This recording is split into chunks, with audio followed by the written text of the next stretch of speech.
Every night, I smear stinking mud all over my girlfriend's feet, then sprinkle a whole pound of flour on top, then pretend to fall asleep right away. And every night she wakes up at 2, plucks one of my hairs and sneaks out the door. So I follow the footprints she leaves on the ground, but just when I am about to find out what she has been doing, I spot a little girl about to be hit by a truck on the side of the road.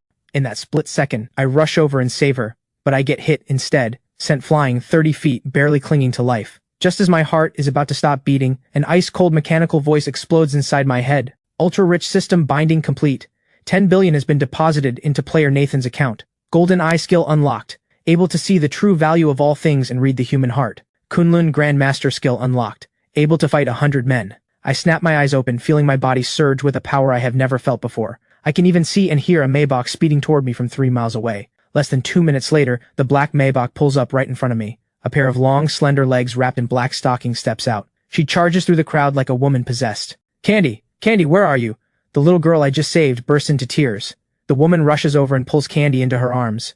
After making sure Candy only has a few scrapes, she looks up at me, her eyes filled with deep gratitude. Sir, thank you for saving Candy. I am Serena from the Shen Group. What can I do for you? My family will give everything we have, no matter the cost. Nathan stares at the woman in front of him. Her information flashes across his retina. Age, 25. Status, CEO of the Shen Group. Net worth, over 800 billion. Before today, this would have been Nathan's best shot at turning his life around in this city. Latch onto the Shen family, demand a massive reward. Even now, with 10 billion to his name, Nathan does not even come close to a fraction of the Shen fortune. But Nathan just looks at her quietly and says one word. No. Then he vanishes into the rainy night. Serena watches his silhouette fade, then turns to her assistant. Find him. I want every detail about him in 3 minutes. He saved us. I will not let him just disappear. Back at home, Nathan fixes his gaze on 2 faces on the wall. His golden eye activates its memory recall function. He quickly discovers that the mastermind behind his parents' death was his stepmother, Jade, and his girlfriend Mona had been sneaking out every night to see a rich kid. Good. He will start with his stepmother Jade, then deal with Mona.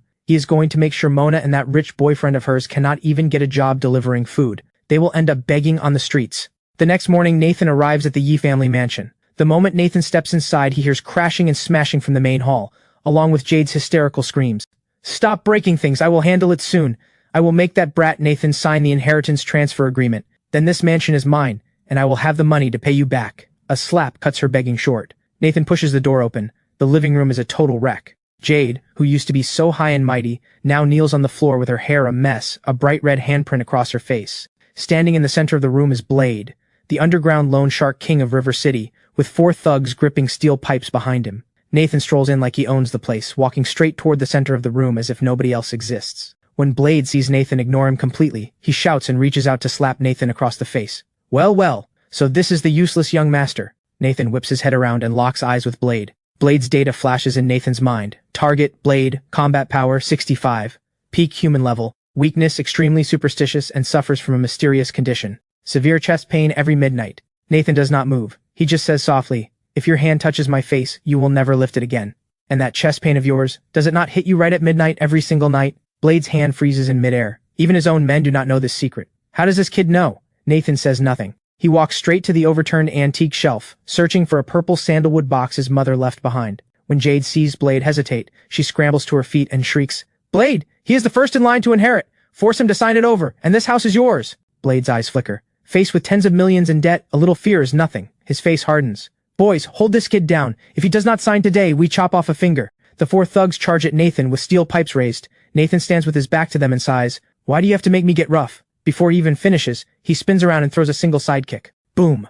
The lead thug flies back 15 feet like he got hit by a truck, slams into the wall, and drops cold. Dead silence. The other 3 thugs screech to a halt and swallow hard. Nathan lowers his leg, and finds the sandalwood box his mother left by the coffee table. He wipes off the dust, then turns to the stunned Jade. Jade, you always wanted this house and the Yi family business, right? Fine.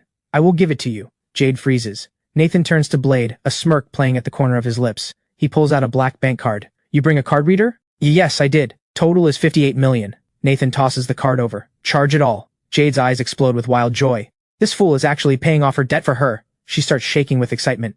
Nathan, smart move. Since you paid my debt, we are even. Now get out. This house is all mine. But the very next second, Nathan's words send her straight to hell. Who said I was paying your debt? He looks at Jade, his eyes full of amusement. That money was to buy the debt itself.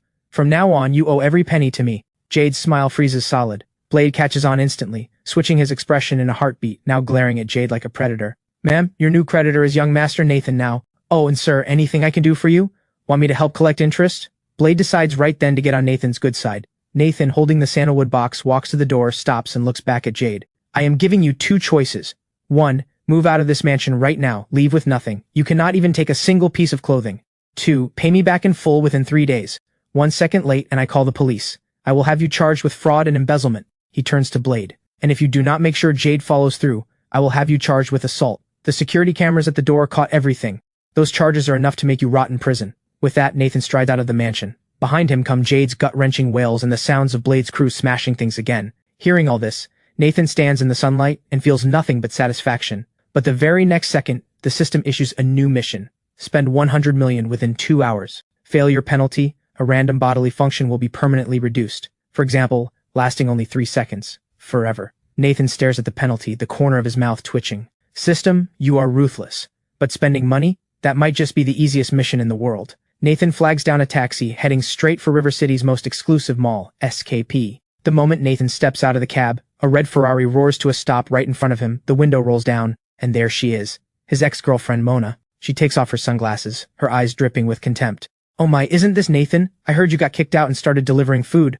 What are you doing at a place like this? Security does not let beggars in. When the Yee family fell apart, Mona had dumped Nathan at the speed of light, running straight into the arms of a rich kid. Nathan looks at her, and instead of getting angry, he smiles. Perfect. His spending mission needs an audience. That is right, I am here to beg. Nathan straightens his cuffs, grinning from ear to ear. But today, I am not begging for food. I am here for the whole mall. Just then the car door opens, and Mona steps out on the arm of a man in a flashy Versace shirt. The man looks Nathan up and down with his beady little eyes, smirking. Babe, this is your delivery boy X? Pretty face, but what a loser. The air conditioning here costs by the minute. Can one delivery even cover 10 minutes? Mona clings to the man's arm, giggling uncontrollably. Nathan, let me introduce you. This is my boyfriend, Derek. His family is in construction materials, worth hundreds of millions. She puts extra emphasis on hundreds of millions, staring at Nathan with a smug look, clearly waiting to see shame, rage, or humiliation on his face. But she is disappointed. Nathan just stands there calmly, his gaze blank, like he is looking at thin air. Move. Nathan steps forward, his tone flat. Don't push your luck. Derek is furious at being ignored. He steps forward, blocking Nathan's path, and reaches out to shove Nathan's shoulder. The instant Derek's hand is about to make contact, deep within Nathan's pupils, a flicker of gold flashes. Derek's data pops up. Target, Derek. Status, Nouveau Riche Trust Fund Kid, all bark and no bite. Current gear, Versace shirt, authentic. Richard Mille RM011 watch, counterfeit, fitted with a cheap domestic movement. Gucci belt, authentic. Financial status, credit cards maxed out, compounding interest activated. Rented the Ferrari for 1 day to impress Mona. Rental fee still unpaid. Nathan finishes reading and his smirk turns wicked. He leans in close to Derek, lowering his voice, just loud enough for a few passers-by to hear. What a shame. A real Richard Mille has a random carbon fiber pattern on the case. Yours is a little too neat, wouldn't you say? Oh, and the real one has an instant jump date display. It is 1:59 right now. How about we wait and see if yours can click over at 2 o'clock? Derek's face changes instantly. That watch really is a $3,000 replica he bought specifically to fool gold diggers like Mona. But he never imagined that a delivery boy could see right through it. You are full of it. This is a real watch. What do you know? Derek instinctively covers his wrist, barking with zero confidence behind it. Babe, ignore this lunatic. Let's go.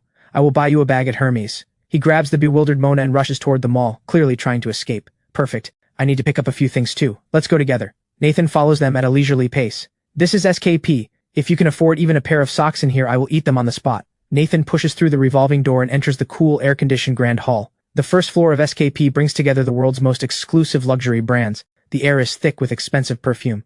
Welcome, welcome. The greeter at the Patek Philippe entrance bows. But when she sees Derek and Mona following close behind, her eyes light up, and her smile grows even wider. Sir, ma'am, welcome. To save face after what just happened, Derek deliberately raises his voice. Bring out the most expensive watch you have. I want to pick one out for my girlfriend. He throws a smug look at Nathan.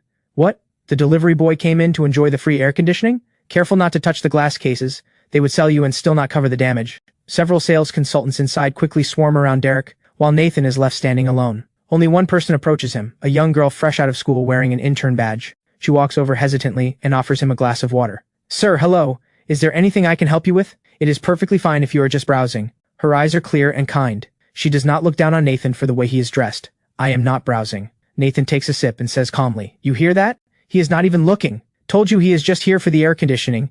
Where is security? How do they let just anyone in here? Mona snickers the moment she hears it. A senior saleswoman walks over, her tone stiff. Sir, if you are not buying anything, please do not take up our time. There is a lounge area over there. Nathan ignores the saleswoman completely. Instead, he looks at the young intern, smiles, and points to the celestial in the center of the display case, then sweeps his finger across the entire row of Nautilus models beside it. This celestial, and this whole row. I will take them all. Silence. Dead silence fills the entire store. Babe, did you hear that? He said he wants them all. That is like 20 million total. Has this kid lost his mind delivering food? Derek bursts into wild laughter. Sir, please do not joke around.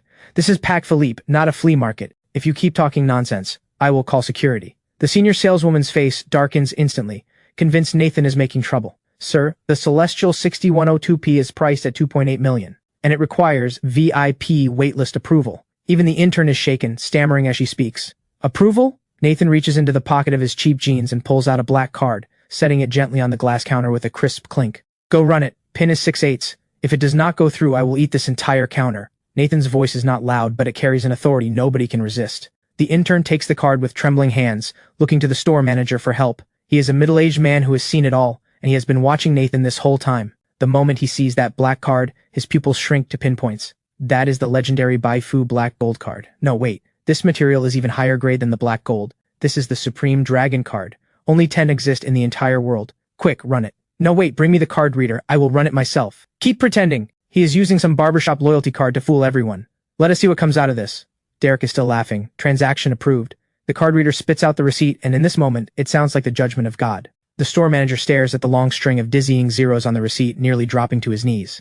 Most distinguished sir, the transaction of 28.5 million is complete. We will pack these up for you immediately. Shall we deliver them to your residence or... No. The store manager holds the black card with both hands, bowing at a full 90 degrees, his attitude humbled to the dust. Nathan casually slips the 2.8 million Celestial onto his wrist and gives it a shake. The rest? Just bag them up. I want to carry them out. B-bags? The store manager is stunned.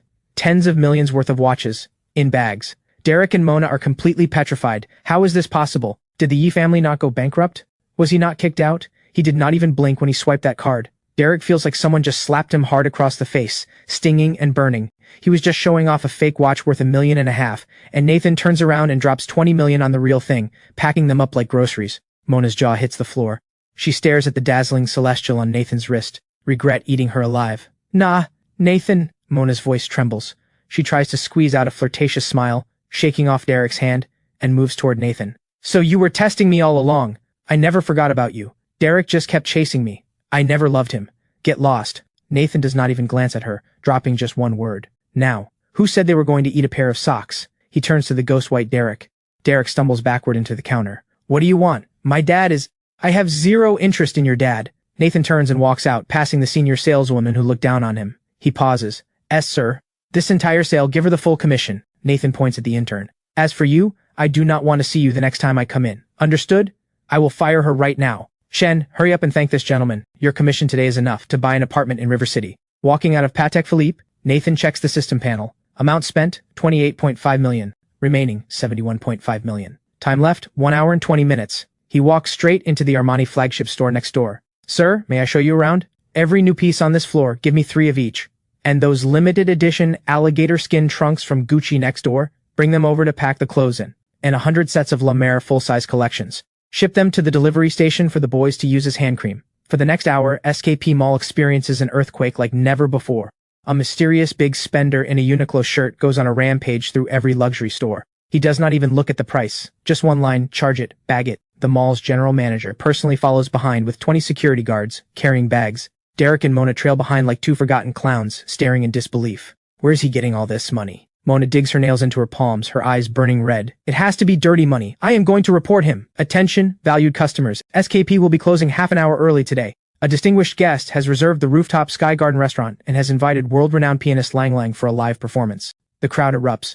Nathan stands at the second-floor escalator, a slight smile on his face. This is another spending task the system arranged. That one item alone costs 5 million. He glances at the system panel. Mission complete.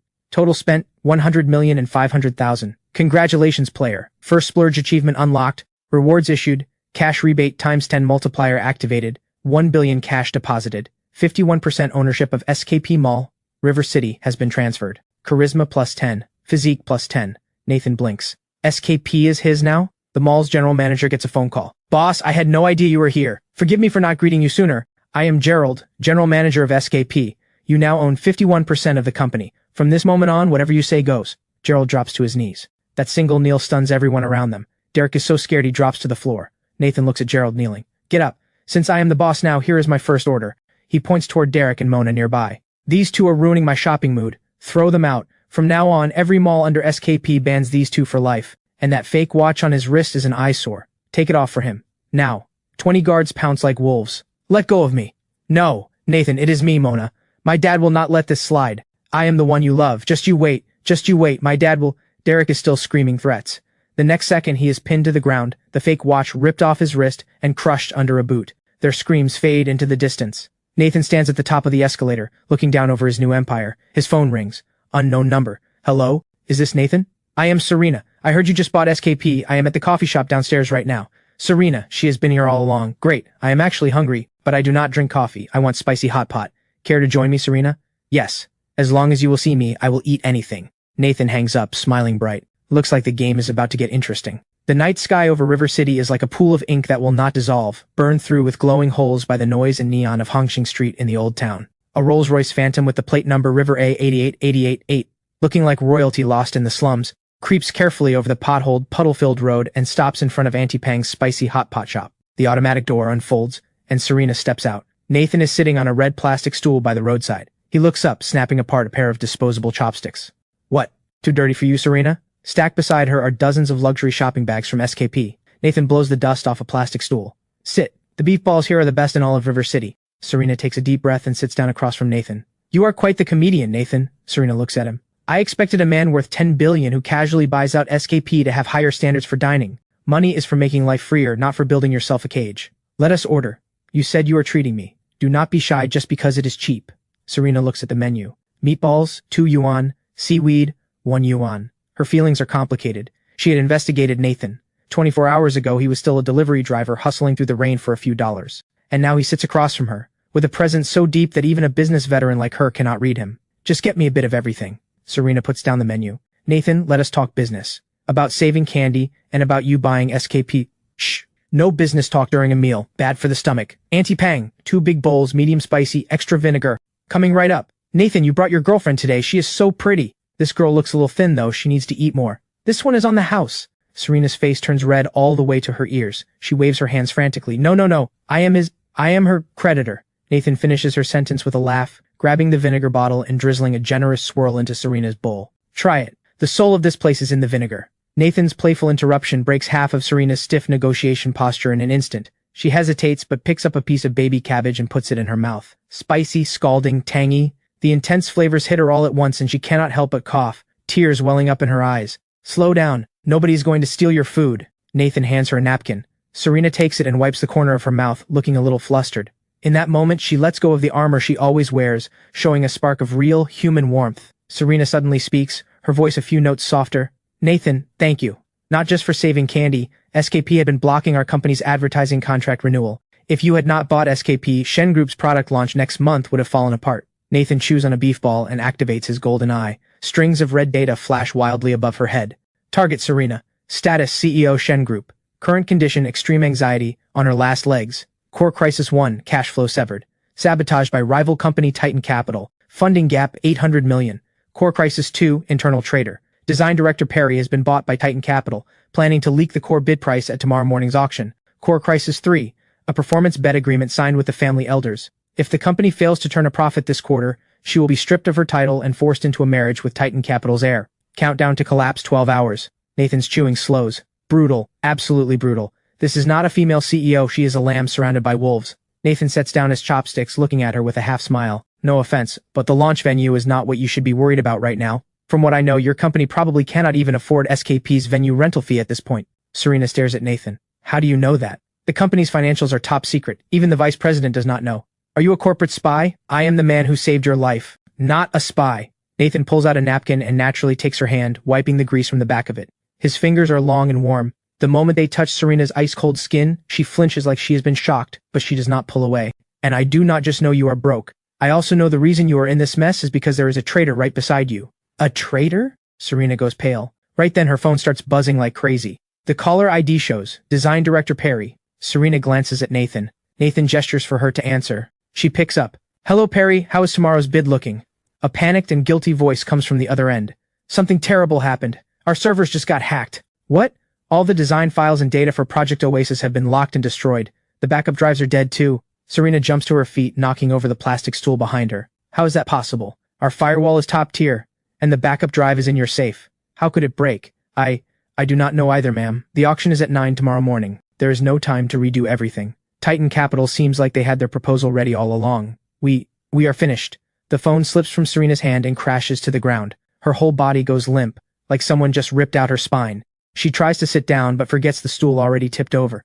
Just as she is about to fall onto the greasy ground, Nathan catches her with one hand and calmly picks up the phone with the other. He speaks into it to Perry, who is still on the line.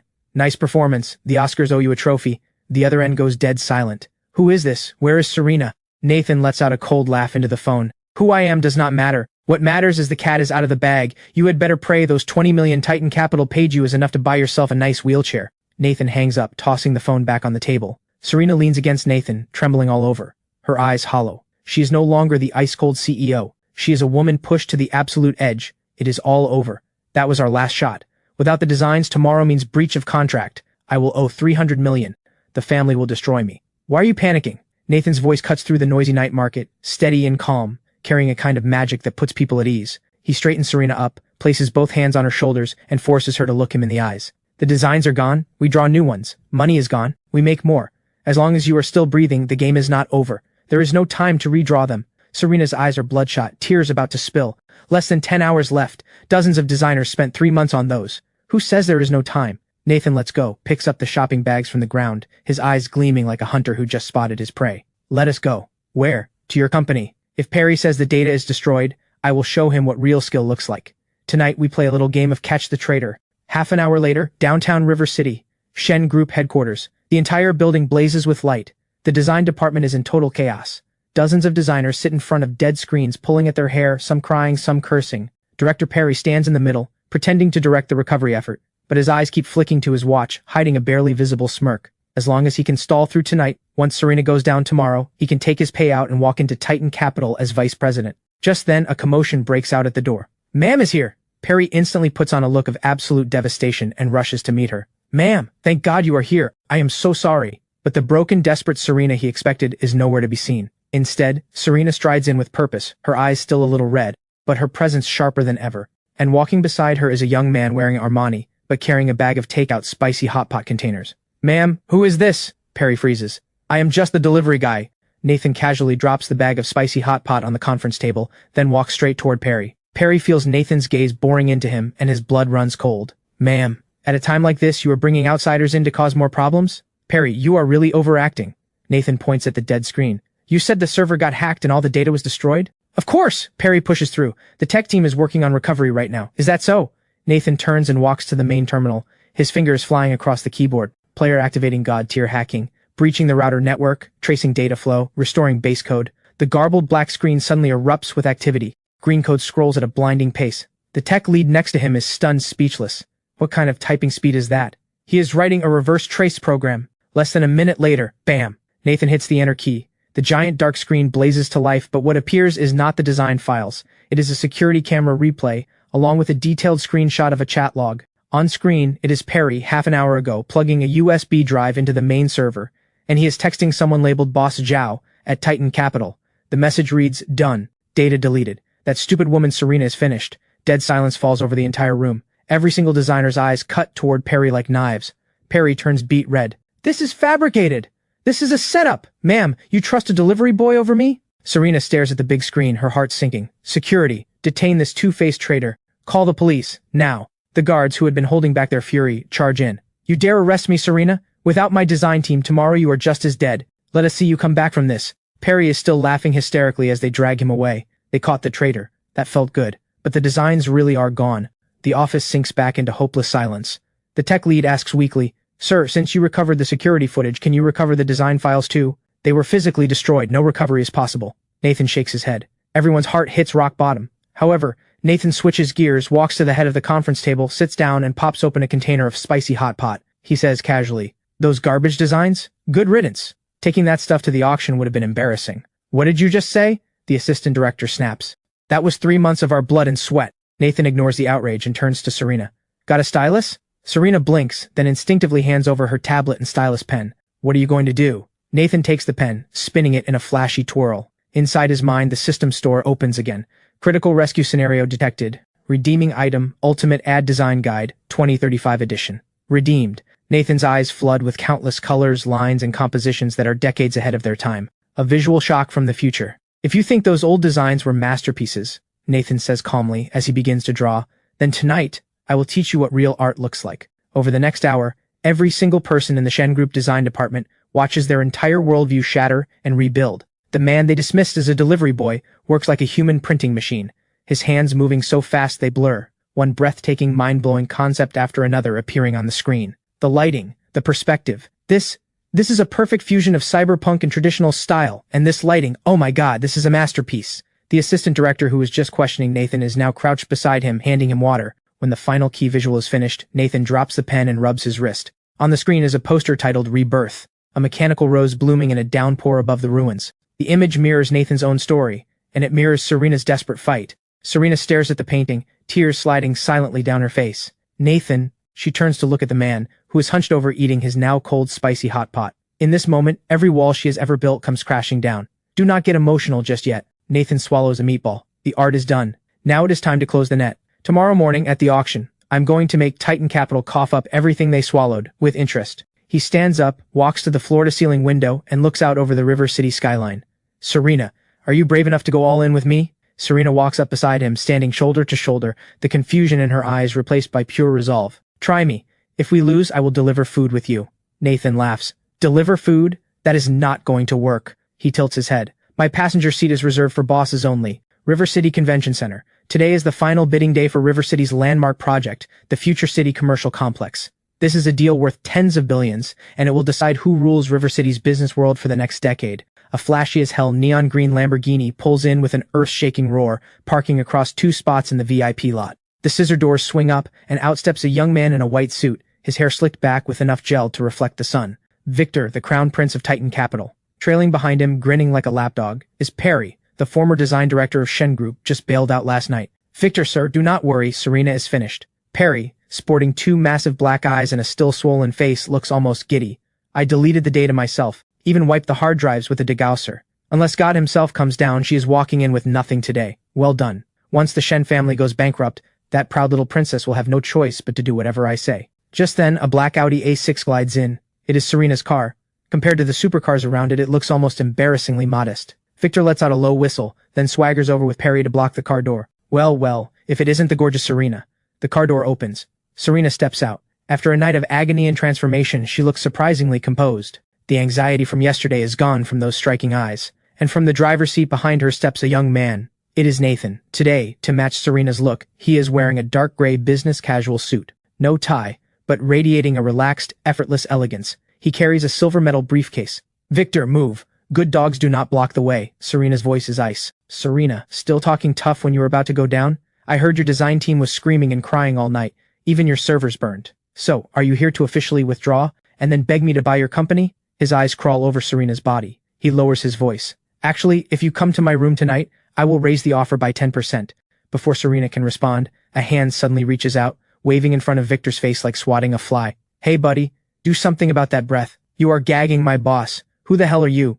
You do not get to talk here. You are just a driver. Victor, sir, this is the delivery boy from last night. The one who jinxed everything. Ruined our whole plan. Victor laughs. He laughs so hard he can barely stand.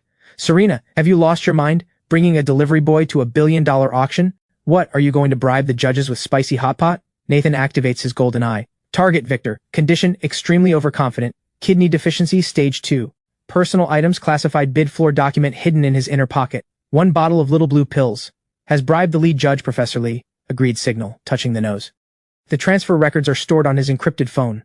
Bribing judges. Interesting. Victor, right? Those pills you took last night, were they expired? You are looking a little pale between the eyes. Today might not be your lucky day. Also, a man like Professor Lee has expensive taste. That little pocket change you slipped him? Careful, you might not be feeding the wolf enough. Victor's smile freezes on his face. His pupils contract sharply. How does this kid know about the pills? More importantly, how does he know about Professor Lee? Before Victor can even react, Nathan is already pulling Serena by the arm, stepping around Victor like a pile of trash, and heading straight for the elevators. Nathan, what did you just say to him? His face went completely white. Nothing much. Just read his fortune. Serena, when we get in there, just focus on your presentation. Leave the rest to me. The bidding hall is thick with tension. 5 judges sit at the front panel. The bald man in the center is the industry authority, Professor Lee. Below, River City's top business elites fill every seat. Media crews and their cameras crowd the back rows. Next, Titan Capital will present their proposal. As the host finishes, Victor takes the stage with Perry. Even though Nathan just shook him up, now that he is in his element, Victor puts his arrogant mask back on. Distinguished judges, honored guests, Titan Capital presents our proposal, City Oasis. We will create a sky garden combining ecology, sustainability, and cutting-edge technology. As the slides advance, the audience erupts in shock. That is our original design. Serena grips the edge of her jacket, her knuckles turning white.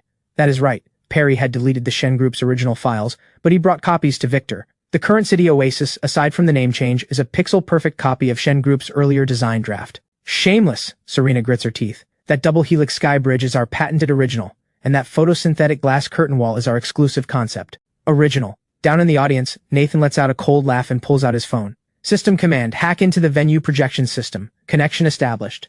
So you want to play the plagiarism game? Then let me make it crystal clear. This is our team's masterpiece, 6 months in the making, absolutely one of a kind. Right at that moment, the big screen flickers and splits into 2. On the left is the City Oasis presentation.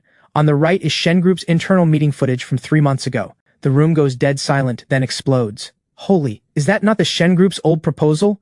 Even the color scheme is identical. They straight up stole it. A company as big as Titan Capital pulling this? Up on stage, Perry looks like a duck being choked, his voice cut short. He stares at the screen in horror, cold sweat soaking through his back instantly. What is going on? Who switched the screen? Shut it off. Shut it off now. What are you doing? I will kill you. I did not touch anything. The computer is out of control. It must have a virus. Before they can scramble to pull the plug, the big screen flashes a line of blood-red text. Epitaph of the thief. Originality is dead. No, it is because all you can do is pick through garbage. Then the screen goes black. Everything returns to normal. Nathan sits in the audience, quietly pocketing his phone, keeping all the credit to himself. He casually unwraps a mint that Serena brought him. Was that some kind of technical glitch? Serena stares at what just happened, every trace of anxiety wiped clean. Nathan crunches the mint. That is called warming up the crowd. Look at Professor Lee. His face is turning green. Sure enough, up on the judges' panel, Professor Lee is squirming in his seat. He had taken the money and was ready to score Titan Capital high. But now, with rock-solid evidence of plagiarism displayed in front of hundreds,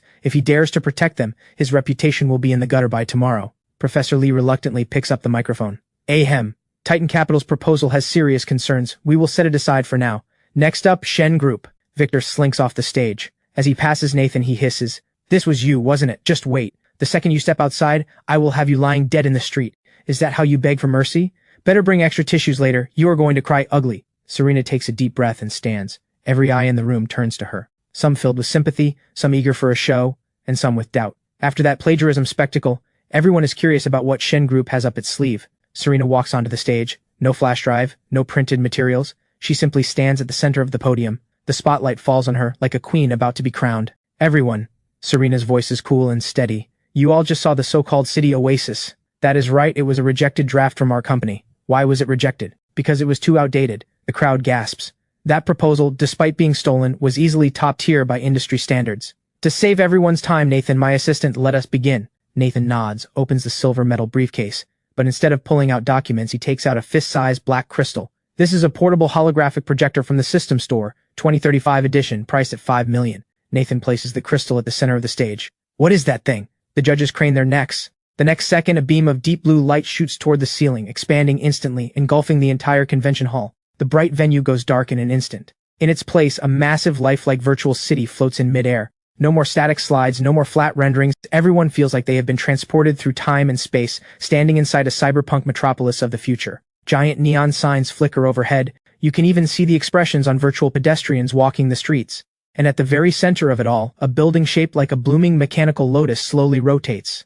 This is Shen Group's new proposal, the Rebirth Lotus. Oh my god, what kind of technology is this? Naked Eye 3D? No, this is full holographic projection! What am I looking at? Is this a Hollywood blockbuster? This design is insane! Compared to this, that City Oasis is a backyard outhouse. The entire hall erupts. Reporters slam their shutters like madmen. Camera flashes turn the room bright as daylight. Serena stands inside the enormous virtual lotus, like a fairy among the petals. She reaches out, gently swipes the virtual interface, and the entire building deconstructs and reassembles in an instant, revealing a breathtaking commercial flow design within. We do not define the future. We create it. There is no suspense. This is a massacre. A strike from another dimension entirely. Professor Lee, who was ready to nitpick just moments ago, now has his jaw hanging open so wide his dentures are about to fall out. In the face of something this extraordinary, if he dares say a single negative word, the electrified crowd will tear him apart. I give it a perfect score. This is a work of art. This is a masterpiece that will define an era. Another judge leaps to his feet, clapping furiously.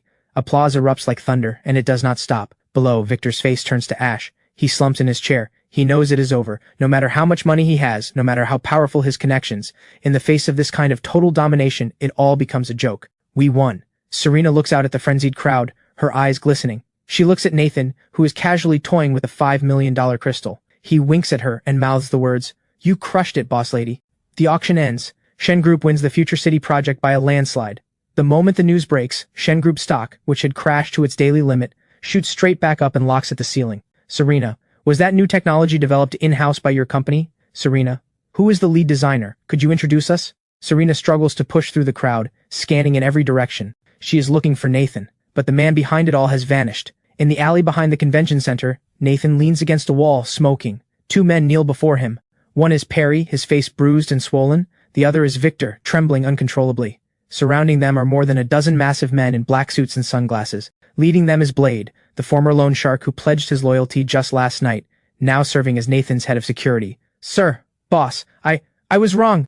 I will never cross you again." Not a shred of arrogance remains in Victor. He stares at the wrist-thick steel pipe in Blade's hand, so scared he wets himself. "Please spare me. I am the only heir. I will give you anything you want." Nathan blows out a ring of smoke and crouches down. "Money? Do you think I need money?" Nathan smiles, pulls out a check, fills in a number and flicks it in Victor's face. "This is 10 million. Consider it compensation for that little delivery boy comment of yours." "Of course you are paying me, not the other way around." Victor freezes. "I am paying you? That is right. I do not need money, but I hate when people owe me." Blade, teach Victor how to write a proper IOU. As for the interest rate, use the same rate he was paying on his gambling debts in Macau. "You got it, sir. Trust me. This is my specialty." Blade grins and closes in. Nathan stands up and walks away, ignoring the screams behind him. The moment he steps out of the alley, his phone rings. "Nathan, where are you? The celebration is about to start. You are the star. It will not be fun without you. Skip the party. I do not like those things." Nathan gazes at the giant Shen Group billboard scrolling on a downtown skyscraper. "Serena, do not forget our deal. Keep that passenger seat open for me." 2 seconds of silence on the other end. "Nathan, I do not want you in the passenger seat anymore. I want you to be the driver. For the rest of our lives. Would you?" That is practically a confession. Nathan pauses. But inside his mind, the system erupts with a piercing red alarm. "Warning! Warning! Players' excessive use of future technology has attracted the attention of the Shadow World. S-class threat incoming. The world's top assassin organization Black Mamba has accepted a contract. Target Nathan. Bounty, $100 million. Client, the Wu family. Victor's father. Countdown 30 minutes until the first wave of assassins reaches the battlefield. Beat the dog and the owner shows up. He speaks into the phone. "Serena, cancel the party. Go home right now. Lock every door and window. Send all of Blade's men to surround your house. No matter what you hear, do not come outside. What is wrong?" "Nathan, you are scaring me." "It is nothing." Nathan looks up at a black helicopter circling in the distant sky. "Just some filth that needs cleaning. This time, I'm going to show the entire underworld of River City who the real king is." In the abandoned industrial district slated for demolition, the air feels as heavy as lead. The black helicopter does not open fire. Instead, like a circling vulture, it loops twice and hovers above an abandoned building half a mile away. Nathan stands at an empty intersection, the cigarette between his fingers burned down to the filter. "Come out." He flicks the butt away. "You call yourselves the world's top assassin organization and you still hide in the shadows like rats?" Dead silence all around. Then, a faint whisper cuts through the air, like death itself letting out a sigh. If this were an ordinary man, that armor-piercing round would have blown his skull open by now. But Nathan is not ordinary. Through the lens of his golden eye, that bullet hurtling in at 3 times the speed of sound is dragging a long heat trail behind it, moving as slow as a snail. Nathan does not even move his feet. He just tilts his head slightly, the movement so small it is almost invisible. The bullet grazes his hair, slams into the concrete pillar behind him and punches a crater the size of a bowl. "Is that all you have got?" Nathan raises his head, his gaze piercing through 1,500 feet to lock onto the sniper hiding behind a billboard. Black Mamba. Nothing special. 1,500 feet away, on the rooftop of the abandoned building, the sniper code-named Viper peers through his night scope. The man is still standing in the exact same spot, and now he is flipping the middle finger straight at them. Cold sweat drenches Viper's combat suit. "Reporting, Captain. Primary target evaded. Repeat, he evaded. That was an M200 sniper rifle at 1,500 feet. How is that even possible?" "Shut up. Bravo Team, Charlie Team, move in. Close range kill. Do not give him a second to breathe." "Copy that." The moment the order drops, 12 dark figures burst out of the shadows from every direction. They are in full exoskeleton tactical armor, carrying silenced tactical submachine guns and high-frequency vibration blades, moving in perfect sync like a pack of silent wolves, closing in on Nathan from all sides. Nathan stands at the center of the kill zone, not a trace of fear on his face. Instead, a flicker of bloodthirsty excitement. System, I want to buy something. S-class combat environment detected. System source smart recommendations activated. Absolute defense shield single use, 50 million, blocks all attacks short of a nuclear strike, last 10 minutes. Terminator T-800 trial card, 1 hour, 100 million. Bajiquan Grandmaster, permanent, 200 million. Telekinesis, beginner level, 500 million. I will take the Bajiquan. 200 million deducted. Uploading Bajiquan Grandmaster muscle memory. Upload complete. A terrifying wave of heat surges through Nathan's entire body. His bones crack like popcorn. His lean muscles tighten instantly. Every single fiber feels loaded with enough power to split a mountain. Right then, the two lead assassins arrive. Two high-frequency vibration blades glinting with cold light, one from the left, one from the right, aimed straight at Nathan's throat and heart. A cold voice whispers in their ears. Too slow. Bajiquan. Iron slam. Nathan does not even throw a punch. He just twitches his shoulder, then smashes into the assassin on his left. A sickening crunch echoes through the air. The man in full Kevlar body armor and exoskeleton plating flies backward as if hit head-on by a high-speed train, shooting through the air like a cannonball and crashing clean through a brick wall. The remaining 10 assassins screech to a halt, their eyes wide with pure terror. Open fire! Open fire! Do not let him get close! The captain screams into his headset. Muzzle flashes erupt everywhere. A storm of bullets pours toward Nathan like rain. But Nathan moves. With Bajiquan fueling his footwork, he weaves through the hail of bullets like a phantom bolt of lightning. His golden eye is pushed to its absolute limit. Every single bullet's trajectory appears in his vision as a clear, glowing line. The ones he cannot dodge, he reaches out. Nathan's fingers move at lightning speed and snatch a bullet right out of mid-air, pinching it between two fingers. Monster! He is a monster! Now it is my turn. Nathan drops the bullet and explodes forward. The next 3 minutes are a one-sided slaughter. Nathan moves like the Reaper's scythe. Wherever he passes, bodies drop. The raw power of Bajiquan is unleashed to its fullest. Heart-crushing elbow, death god triple strike, sky-splitting cannon. Every move is simple, direct, yet loaded with devastating force. Exoskeleton armor crumbles like paper in front of him. One assassin tries to fire a rocket launcher, but before his finger even hits the trigger, Nathan kicks his arm clean off. The launcher drops to the ground and boom. It blasts the assassin into the sky. When the last killer is sent flying, the entire block falls silent once more. Nathan stands in the middle of a battlefield straight out of hell, his Armani suit without a single drop of blood. Only those deep eyes still burning with golden fire that has not yet faded. He lifts his gaze toward the top of the abandoned building. There is still one last big fish up there. On the rooftop, Viper's hands are shaking. He has spent 20 years as a mercenary. He has killed warlords in Africa, blown up oil fields in the Middle East. He has seen every kind of dangerous man there is. But someone who wipes out a fully armed elite squad bare-handed in 3 minutes? He has never even heard of such a thing. Retreat! Retreat now! Intel was wrong. This is not an S-class mission. This is a triple S suicide mission. Viper screams into his headset, scrambling toward the zipline to escape. The instant he turns around, you came all this way. Why not stay for some tea? He rips the Desert Eagle from his thigh holster and fires without hesitation. The shot rings out. But Nathan is gone. The next second, Viper feels a chill on his wrist, followed by searing pain. His right hand, still gripping the Desert Eagle, drops to the ground. The cut is smooth as glass. And standing before him, Nathan is toying with a thin piece of rusty metal stained with blood. It is a scrap of aluminum can he picked up off the ground. A flick of the wrist that kills. Viper clutches his severed wrist, screaming, and collapses to his knees. His eyes are filled with despair and terror. Do not kill me! I am the head of Black Mamba's entire Asian division. If you kill me, Black Mamba will hunt you to the ends of the earth. Nathan looks down at him like an insect. Threatening me? You know what I hate the most? People threatening me with things I have more of than I can count. Like money. Nathan pulls out his phone and opens a new interface. It is the dark web all-seeing eye just unlocked by the system. Black Mamba. Secret organization. Headquarters, an island in international waters, Pacific Ocean. Total assets, approximately 30 billion. Current leader, codename, Venom King. True identity, illegitimate son of a fallen European noble family. How do you know all this? This is top-level classified. System, redeem Hand of God hacking upgraded. Hack into Black Mamba headquarters. Freeze all funds. Also, send every assassin a brand new bounty. 3 seconds later, Viper's encrypted communicator starts buzzing like mad. And it is not just him. At this very moment, over 3,000 Black Mamba assassins scattered across the globe simultaneously receive a top priority red alert. Maximum bounty. Target the entire Wu family. Priority targets Victor and his father Warren. Client codename God. Bounty $1 billion. Bonus clause, whoever takes Warren's head becomes the next leader of Black Mamba. The current leader, Venom King, has been bought out by God for $50 billion. The organization has been renamed Divine Wrath, Viper mutters to himself, his entire worldview crumbling. He never in his wildest dreams imagined someone could just buy an entire assassin organization. What, you do not believe it? If not, Check your bank account. As a welcome gift, I just sent every living assassin $1 million. Viper's phone buzzes. Deposit notification, $1 million.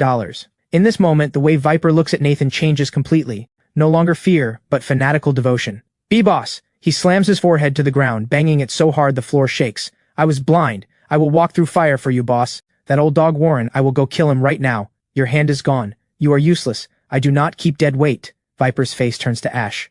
However, Nathan switches tone. I have a pill. Take it, and your hand will grow back. Plus, your strength will triple. It is a regeneration pill. 50 million in the system store. But the pill is poisoned. You will need an antidote every 3 months. If you ever betray me, I will take it. Viper snatches the pill without a second thought and swallows it whole. Then the impossible happens. New flesh begins crawling across Viper's severed wrist, visibly stopping the bleeding, scabbing over, and regenerating. A miracle. This is a miracle! Viper weeps. Nathan turns around and walks toward the edge of the building. Clean up the bodies. I do not want to see a single news story about a shootout tomorrow. Also, tell everyone. The Wu family? I am going to take my time with them. Do not finish them off all at once. Cut their funding first, then cut their connections. And in the end, I want them on their knees at the front door of Shen Group headquarters, begging to live but not allowed to die. Yes, sir. After tonight, the Wu family will be permanently erased from the underworld. Nathan leaps off the building, dropping 30 stories. Mid-air, he activates the newly redeemed anti-gravity glider, soaring through the dark like a giant black bat and vanishing into the night. Half an hour later, Serena's private mansion. Every light is on. In the living room, Serena is curled up on the couch, hugging a pillow. The TV is on, but she is not watching. Beside her, Candy has fallen asleep, tear tracks still on her cheeks. Nathan, please be safe. Serena presses her hands together in silent prayer. Just then, the front door chimes with a fingerprint unlock. Welcome home. Serena springs off the couch, not even stopping to put on shoes, and runs barefoot to the door. The door opens. Sorry I am late. Passed by the night market and found a great crawfish place. Pick some up. 13 spice flavor. Nathan! Serena loses all composure, throwing herself straight into Nathan's arms, wrapping her arms around his waist. Tears instantly soaking through his shirt. Where did you go? Do you have any idea how worried I was? I heard the helicopters. I thought, silly. Did I not tell you? Just some filth that needed cleaning. He looks up at the sky through the window. The storm clouds have cleared, revealing a bright full moon. From now on, the night in River City answers to me. No one will ever hurt you again. Nathan, who are you, really? Nathan leans down and kisses the tears from the corner of her eyes. I am your ultra-rich man, and your knight. At the same time, on the other side of River City, in the Wu family mansion, Warren, chairman of Wu Corporation, is sitting in his study, anxiously waiting for good news. Why has there been no reply? What is that useless Viper doing? Warren crushes his cigar into the ashtray. Suddenly, the study door bursts open. The butler stumbles in, face white with terror.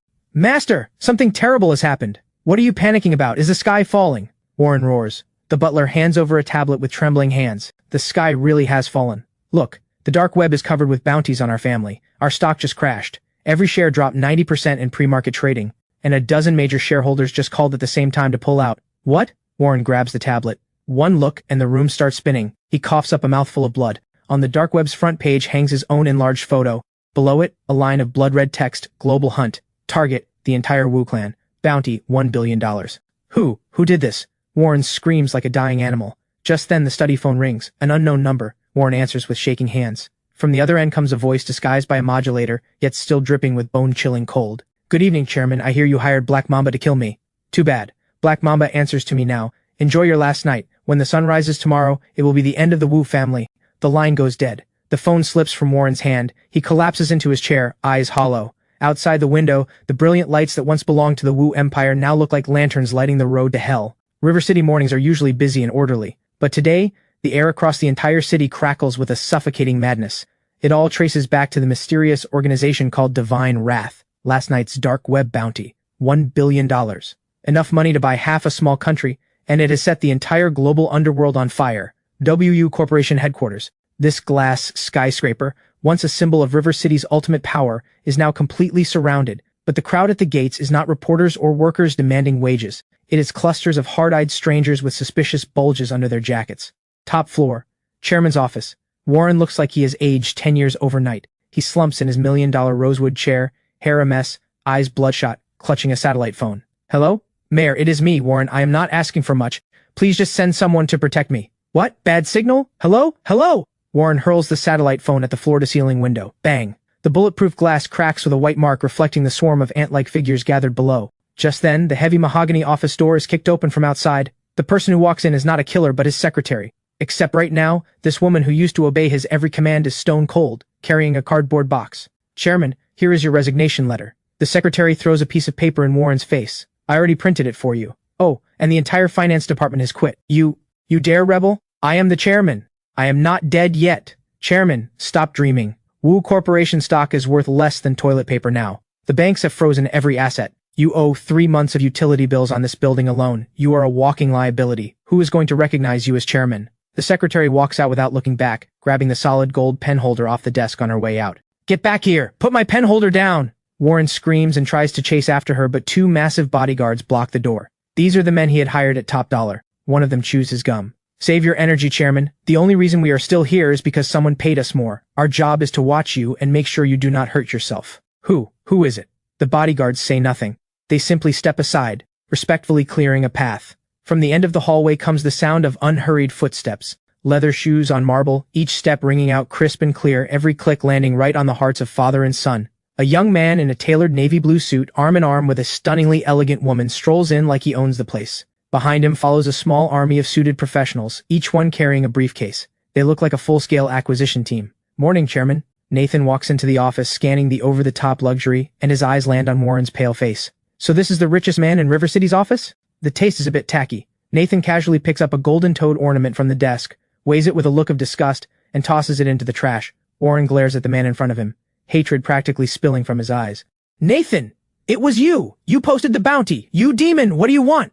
Even killers draw a line! What you are doing is illegal! Nathan pulls up a chair for Serena and leans lazily against the edge of the desk. When you sent assassins to kill me last night, did you think about the law? Rules for me but not for thee? Nathan snaps his fingers. One of the attorneys steps forward, opens his briefcase, and pulls out a thick stack of documents, spreading them out in front of Warren. Chairman, allow me to introduce myself. I am Nathan's lead attorney. This is a complete asset transfer agreement for WU Corporation. Based on our calculations, WU Corporation currently carries $23 billion in debt.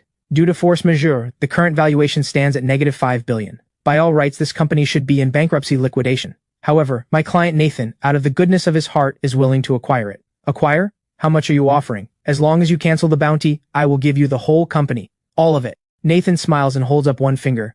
$100 billion? Nathan shakes his head. $10 billion? Warren grits his teeth. Nathan shakes his head again. $100 million? Warren's heart sinks to rock bottom. Nathan drops a smile. He reaches into his pocket and pulls out a coin. It is a rusty 1-cent coin that went out of circulation years ago. Clink. The coin spins on the desk, scraping out a sharp grating sound.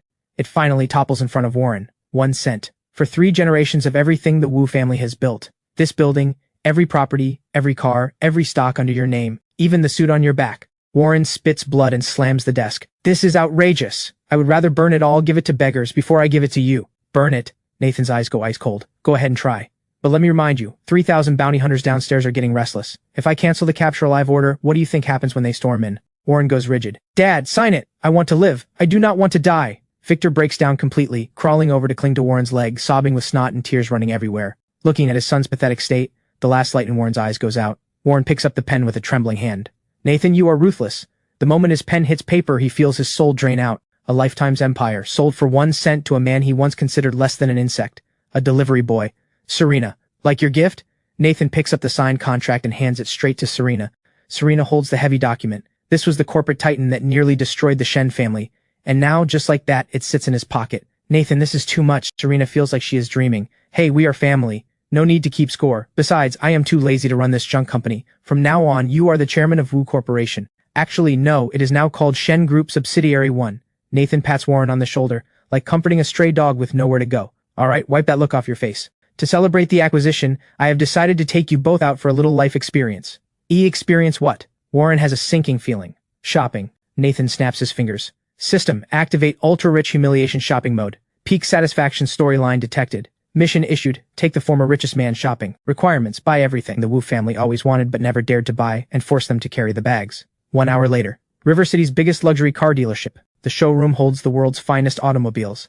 This used to be Victor's favorite place to show off, but he only ever dared look at the entry-level models worth a few million. As for the Bugatti voice of the night in the center of the showroom, priced at $120 million, he never even dared to touch it. But today he is here, as a bag carrier. Victor, in a torn shirt and drenched in sweat, trails behind Nathan. Warren shuffles along behind them, head bowed, like a broken servant. Victor, this car look familiar? Nathan points at the Bugatti, a knowing smirk on his face. I heard you begged your dad for half a year to buy this one, and he still said no. Victor swallows hard, eyes full of longing and envy. Yes. Like it? Yes. Then take a good long look. Nathan walks to the car and taps the hood, because from now on you will only ever drive it in your dreams. Then Nathan turns to the sales manager. Charge it, full amount, no test drive, just hand me the keys. Yes, sir! The manager's hands are shaking with excitement. Nathan takes the keys, then, under Victor's devastated gaze, casually tosses them to Blade standing behind him. Blade, this car is yours now. Take it to the grocery store from now on. Stop driving that beat-up van. It is embarrassing.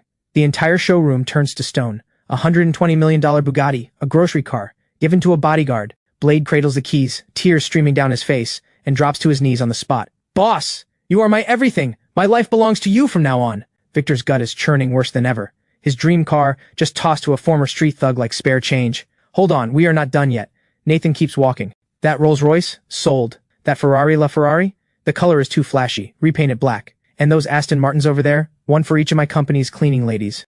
Makes their commute easier. In just 30 minutes, Nathan sweeps through the entire dealership. Total spending $800 million. Warren and Victor trail behind, arms overflowing with luxury car gift bags, car covers and perfume, exhausted like two dying dogs. Every time Nathan swipes his card, their hearts seize. Nathan, please stop buying. We were wrong. Just give us a quick end. Warren finally breaks, collapsing to his knees, wailing. Nathan stops and turns to look at the father and son. A quick end? When you kicked me out of the Yi family and left me delivering food in a thunderstorm, did you give me a quick end? Nathan's eyes turn ice cold. I told you. I would make you beg to live but not be allowed to die. Blade, take these two to the police station. Tell the chief to set them up in a luxury cell, and find them some friendly cellmates to keep them company. I hear Victor has such smooth skin. He should be very popular. Understood. Do not worry, Victor. I know how things work in there. Blade grins and drags the Wu father and son out like dead weight. No! Nathan, you cannot do this! We are practically family! I was wrong! Victor's desperate screams echo through the showroom, then slowly fade to nothing. With the Wu family dealt with, Nathan lets out a long breath. What is wrong? Not happy? Serena walks up beside him, gently taking his arm. No, just a little bored. Nathan gazes at the busy street outside. The Wu family fell too fast. No challenge at all. Serena laughs. If anyone else heard you say that, they would kill you. That was the Wu family. They used to run this city. The sky has changed. Nathan takes her hand. Come on. I want to take you somewhere. Where? To see your new office. Top floor of the Wu Corporation building. The view is incredible. Perfect for a romantic conversation. Just as the two are about to leave, Nathan's phone rings. An encrypted number with no traceable origin. Nathan frowns slightly and picks up. From the other end comes an aged but powerful voice, carrying the authority of someone who has held power for decades. Young man, I must say, you have been making quite a stir in River City. Nathan's eyes narrow. Who are you? Who I am does not matter, the old man says calmly. What matters is you touch the Wu family. Warren may be a worthless mutt, but he is still my dog. You should check who holds the leash before you kick the dog. Ah, beat the dog and the owner shows up. So, you want to post a bounty too? Nathan shows no fear. If anything, he sounds excited. Finally, a real opponent. Bounties, I do not play such crude games. A hint of mockery lines the old man's voice. Young man, you may have some money and some skill, but in the face of real power, money is just numbers, and muscle is just brute force. I am the steward of the Liu family in the capital. My young master is very interested in what you have in your possession. The ultra-rich system, or rather your ability to conjure money out of thin air. Nathan's pupils contract sharply. They know about the system. A word of advice, the old man continues.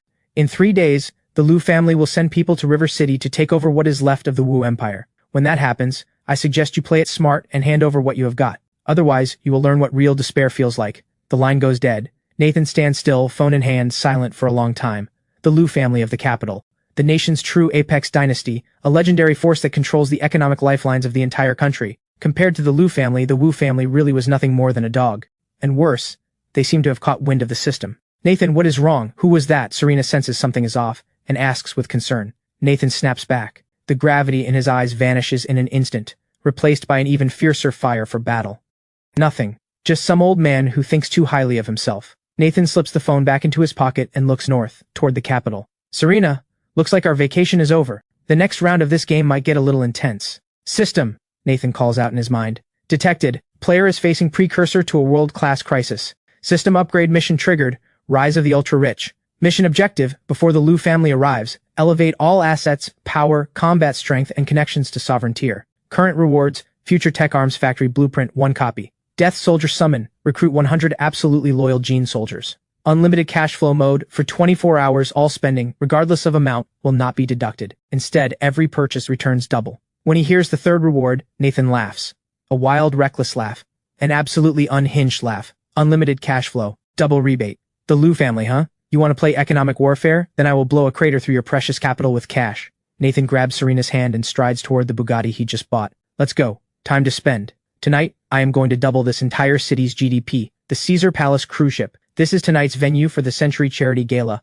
On the surface, it is charity, but in reality, it is a power play between Western capital and domestic elites. The host is the Rothschild family, and the CO host? The Liu family of the capital. The scale tonight dwarfs anything before. The guests are no longer small-time River City businessmen but Wall Street titans, European aristocrats, and the heirs of the nation's most powerful families. When Nathan's black Hongqi L9 rolls to a stop at the end of the red carpet, a storm of camera flashes erupts. Nathan steps out with Serena on his arm, dressed to the nines. Tonight she is wearing the starlight gown, personally designed by Nathan. Made from system-redeemed future materials, the hem shimmers as she moves, as if an entire galaxy is flowing across the fabric, instantly outshining every Hollywood actress and socialite in the room. So that is Nathan. I heard he built a 6th-generation engine. Is that even real? He crossed both the Rothschilds and the Liu family. Tonight is probably a trap disguised as a feast. The whispers never stop. Nathan ignores every one of them, leading Serena straight into the ballroom. The hall glitters with gold, but at its very center sits a massive display platform, draped in red cloth, surrounded by armed foreign bodyguards. That is tonight's grand finale. A cold voice comes from the side. A middle-aged man in a traditional silk jacket approaches, rolling 2 iron balls in his hand. Behind him trails Landon, face twisted with hatred, and Henry, who Nathan had just humiliated. This man is the Liu family's second-in-command, Landon's uncle, known as the Smiling Tiger. Lucius. Nathan, I have heard so much about you. Lucius gives a thin smile and a mock bow. I am Lucius. I hear my useless nephew received quite a bit of your hospitality in River City. Hospitality is a strong word, Nathan says flatly. I just fixed his car for him, and taught him some manners along the way. Landon lunges forward, but Lucius holds him back. Young man, a sharp tongue is nice, but some things cannot be protected by words alone. Lucius points at the display platform. Tonight's auction was arranged by Henry, specifically for you. I hope your wallet is as tough as your mouth. The three of them share a knowing laugh and turn toward the VIP section. What are they planning? Serena has a bad feeling. Whatever they are planning. Nathan's eyes go cold. Tonight, they will not take a single cent home. The gala begins. After a long round of speeches, the main event finally arrives, the auction. The first few lots are jewelry and paintings. Expensive, but Nathan does not bid on any of them. He is waiting for the grand finale. Finally, Henry takes the stage. His face is lit with the thrill of revenge, his eyes locked on Nathan below. Tonight's final lot is a national treasure of the Empire, lost overseas for a century. He rips off the red cloth. The entire room gasps. Inside the case is a mud-stained yet magnificently imposing bronze dragon head, one of the 12 zodiac fountainheads, the most mysterious of all, its whereabouts unknown until now. This dragon head was obtained by our family as a war trophy during a certain conflict a century ago. Henry deliberately emphasizes the words war trophy. For every citizen of the Empire in the room, it is a raw, naked humiliation. Starting bid, $1 billion. Minimum raise, $100 million. Henry stares down at Nathan with a smirk. Nathan, I hear you are a patriotic businessman. Now is your chance to prove it. If you do not buy it, this dragon head will be sent to a museum tomorrow, permanently labeled as a testament to the conquest of the East. The audience erupts.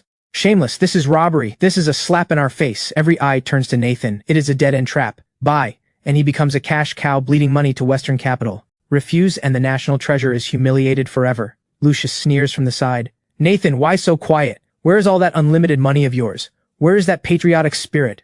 Do not tell me you are a coward. Nathan slowly rises to his feet. He straightens his suit buttons, his gaze calm as he looks up at Henry. $1 billion?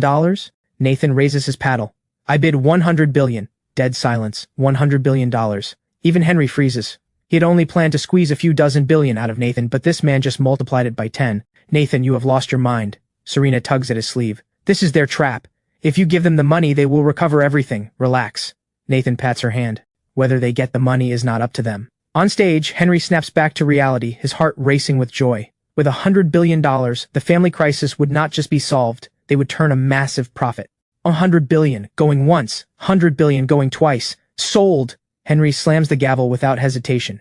Nathan, please transfer immediately. We only accept instant settlement through the SWIFT network. He had already set the trap. The moment Nathan's funds enter the SWIFT network, Henry would use his access to swallow the money, then freeze the transaction under anti-money laundering laws. In the end, no treasure and no refund. Robbery at its finest. Nathan pulls out his black card and hands it to the attendant. The big screen displays the transfer interface. Just as the entire room holds its breath, waiting for that astronomical sum to go through, the screen suddenly flickers and turns blood red. Warning, transaction failed. Error code 404. Your bank has been acquired. What? Henry is dumbfounded. What do you mean acquired? This is Atlantic Union Bank, my family's own bank. Nathan stands below, hands in his pockets, flashing a brilliant smile. Sorry about that, Henry. Just 1 minute before the auction started, This $100 billion completed a hostile takeover of Atlantic Union Bank on the U.S. secondary market. In other words, Nathan points at the card reader, I am now moving my own money from my left pocket to my right, inside my own bank. And you, as the former shareholder of this bank, are now under investigation for massive financial fraud and embezzlement of depositor funds. Nathan snaps his fingers. The ballroom doors burst open. A squad in Interpol uniforms storms in. The lead officer holds up a red notice. Henry Rothschild, you are under arrest for market manipulation, money laundering, and commercial fraud. What? No, this is impossible. Henry watches the officers close in, completely falling apart. I am a Rothschild. I have immunity. Lucius, save me, Lucius. He turns to Lucius. But Lucius is already sitting stone-faced, frozen in his chair, unable to move a muscle, because he can feel several red laser dots locked dead center between his eyes. Shadow Legion snipers. Take him away. Nathan waves his hand. Henry is dragged out like a dead dog. The dragon head remains on stage. Nathan walks up, lifting the heavy bronze dragon head with one hand. War trophy? Nathan looks out at the stunned foreign capitalists, his voice booming like thunder. From today on, the tables have turned. Everything that belongs to us I will take back, one by one, whether I buy it or take it by force. The crowd below explodes with thunderous applause and cheering. Countless businessmen weep openly. In this moment, a century of suppressed humiliation finally pours out. Serena gazes at the man on stage, radiant with power. Her eyes are filled with devotion. This is her man, taking on the world single-handedly and winning. But right as the room celebrates, a system alert unlike any before rings in Nathan's head. Detected. Player has completed the Crush the Old Capital achievement. System performing ultimate upgrade. Upgrade complete. Ultra-rich system 3.0. Plain sovereign mode activated. New features unlocked. Plain store, no longer limited to Earth technology. Level 1 cosmic civilization tech now available. Antimatter energy. Gene lock serum. Spatial folding tech. Sovereign domain. Absolute authority to modify the laws of physics within 100 meters of the player. Gravity doubling. Time freeze, 1 second. Final mission initiated. Global purge of the old order. Nathan's eyes blaze with intensity as he reads the new abilities. So much energy leaking from his body that the air around him ripples visibly. Plain sovereign. Just then, Lucius suddenly rises to his feet. He looks at Nathan not with fear, but with a twisted smile. Nathan. Bravo. Truly bravo. Lucius claps slowly as he approaches. So the rumors are true. You really do have that thing. We were planning to let you live, use you as a money printing tool. But now, you have grown beyond control. Lucius pulls out a black remote control. Know what this is? This entire Caesar Palace cruise ship has been rigged with 3 tons of liquid explosives. One press, and no matter how much money you have, no matter what black tech you possess, everything turns to ash in an instant. Nathan, hand over the system.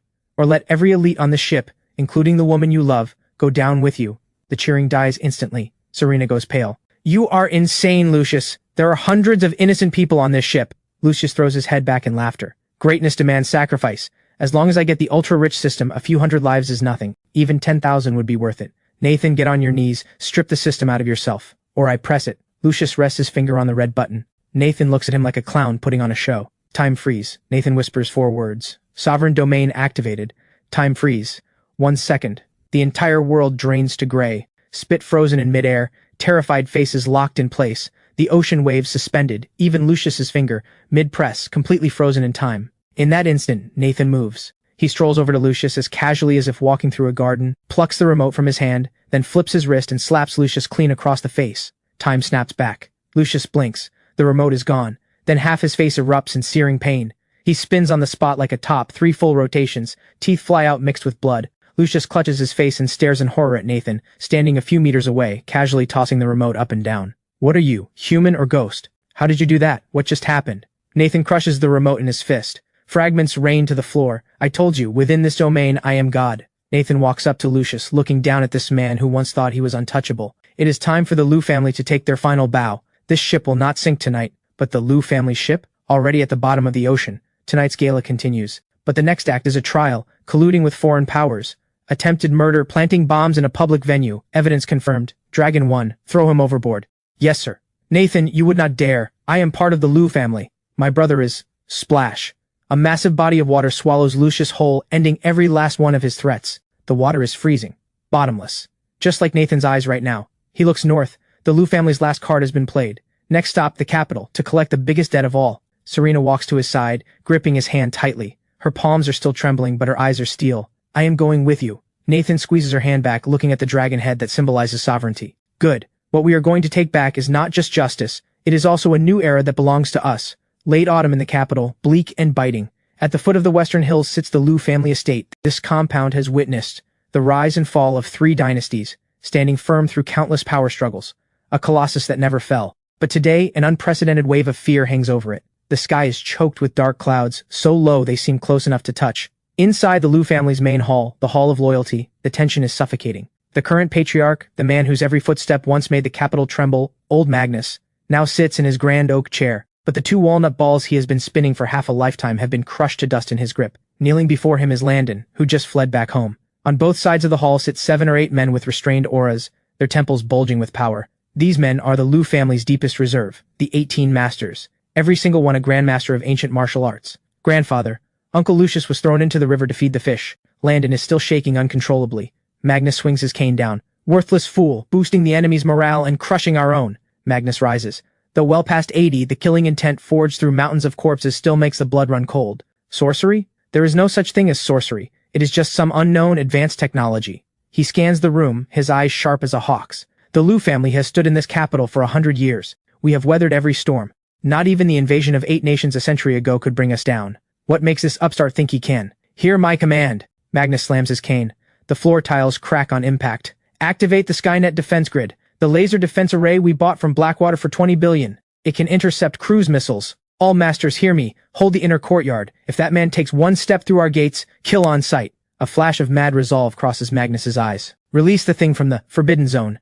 If he wants to play with inhuman methods, I will show him what a real monster looks like. At the mention of the thing, every one of the 8 grandmasters changes expression at once, their eyes filled with deep unease, even fear. Right then, a deep rumble rolls across the sky above, but it sounds nothing like natural thunder. It is more like a massive engine compressing the atmosphere at low altitude, creating a sonic boom. Everyone in the Liu estate instinctively rushes outside and looks up. The next second, every single pupil contracts. The thick storm clouds above are ripped open as if by a giant invisible hand. A jet-black vessel, shaped like a drawn sword, hovers silently above the Liu compound. It blots out the sky, casting a massive shadow over every soul below. No propellers.